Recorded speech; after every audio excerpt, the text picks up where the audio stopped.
Thank you, Mr. President. Colleagues, I've got a couple concerns about the nature of this bill and how I read it. A couple weeks ago, we heard that for the need for SB 233 to pass, that we had failing schools, and the school districts were terrible, the schools were terrible, and parents needed educational freedom. That's what we heard. And as I flipped through the bill, and I wanted to just understand who was included in this bill, in Section 1, it talked about each local board of education. It talked about other public school governing bodies shall establish policies and procedures of students enrolled at the time, talking about the library. But I noticed this code section didn't address private schools.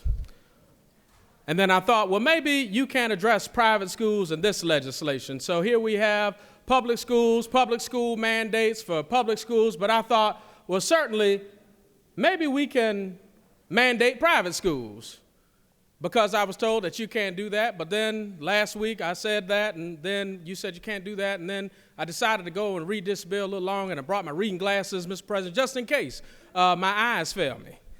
And so as I flipped through the bill again, I got to Section 1-2, and then I saw that it said on line 60, talked about public school materials being available, public schools again, and only public schools mentioned in this code section. Only public schools that have to follow these rules that relates to libraries. I thought about, what about the private schools? What about the for-profit schools? What about the schools that we had to pass the educational freedom? What about the SB 233 schools? Should they not have any accountability? I thought, well, maybe that's not the case. But I got to Section 3-2 in the bill. And then I found on lines 205, when it came to talking about trans kids participating in sports, we could mention private schools then.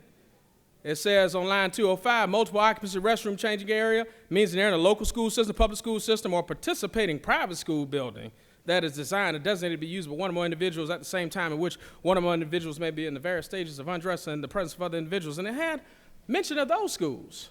But I thought we couldn't talk about mandates for private schools. But we can if it's mutually agreed upon. But then I kept going through the bill, and I found on line 372, it says, no local school system, public school, or participating private school in this state shall operate interscholastic athletics that permit a person whose sex is male to use any multiple occupancy restroom. I said, man, my, what a tangle web we weave when we weave one to deceive.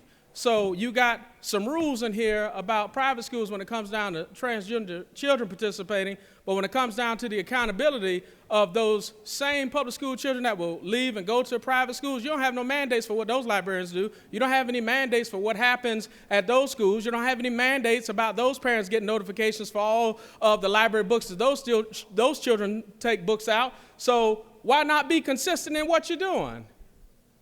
My grandmother used to tell me what's good for the goose is good for the gander. So again, colleagues, if you say that this is true and you believe it 200%, why don't you put the burden on the private schools as well? Let them follow all of the rules that you got for the public schools. But here it is, a double standard, a separate group. And colleagues, I'm telling you right now, if you're going to do something, if you do anything, just be consistent in what you do. If you're going to be about principle, because one thing about me, Mr. President, the center from the second, I'll die on principle. And I'm a down principle on this. If you're going to do something for one, do it for everybody.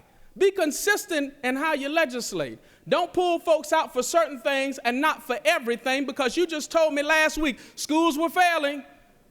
Can't count on local school districts to do the right thing, but you can count on private schools to do the right thing for everything?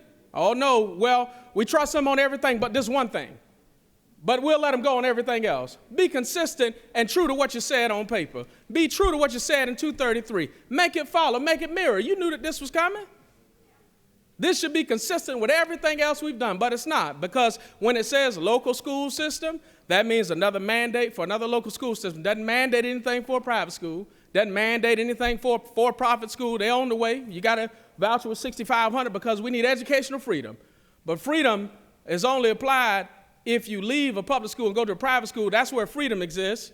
But again, you got rules for these public schools because there's not freedom in public schools. But if you do go to a private school and you do need educational freedom, then you got it because the bill's not there. The language is not there. It's only on certain parts. It's not consistent throughout the rest of the statute. And it says local school system, local district. When you want to talk about private schools, you put a comma and you say private schools. But that's not consistent throughout this bill because the intent is not to apply to them. So rules for some, not rules for all. Rules for thee, but not for me. And with that, Mr. President, I yield the well.